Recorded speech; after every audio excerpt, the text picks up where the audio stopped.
নমস্কার, নতুন আরও একটা ভিডিওতে সবাইকে জানাই স্বাগত। আজকে আমি নিয়ে চলে এসেছি মাখানা।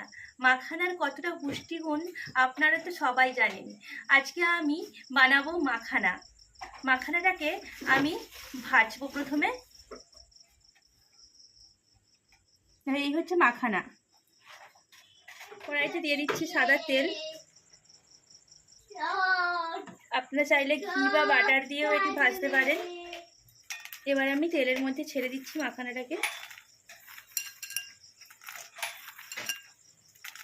মাখানা কেনার সময় দেখে নেবেন মাখানা যেন পরিষ্কার পরিচ্ছন্ন হয়, যেন ভাজার দাগ যেন না থাকে। কালো চোঙার দাগ থাকলে সেটা খেতে ভালো লাগে না, আর তার পুষ্টিগুণও অনেকটা নষ্ট হয়ে যায়।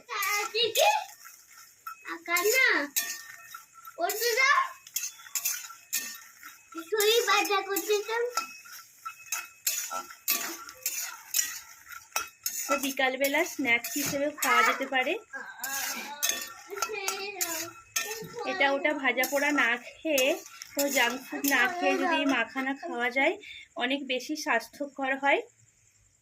এবার আমি এর মধ্যে দিয়ে দিচ্ছি একটু লঙ্কার গুঁড়ো। এবার দিয়ে দিচ্ছি বিট লবণ। এবার দিয়ে দিচ্ছি চাট মশলা। দিয়ে দিচ্ছি ম্যাগির মশলা। খুব ভালো করে ভেজে নিচ্ছি। ঝালটা দেবেন স্বাদ মতো। মাখানা রেডি। এবার আমি নামিয়ে নেব।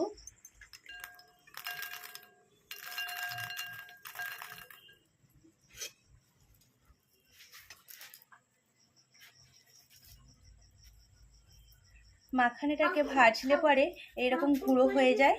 মাখানা চায়ের সঙ্গে স্ন্যাক্স হিসেবেও খাওয়া যেতে পারে, যেমন স্বাস্থ্যকর তেমনি টেস্ট। চলুন তাহলে ভিডিওটা এখানেই শেষ করি। সবাই ভালো থাকবেন, সুস্থ থাকবেন। দেখা হচ্ছে অন্য কোনো দিন। আজকের মতো টাটা।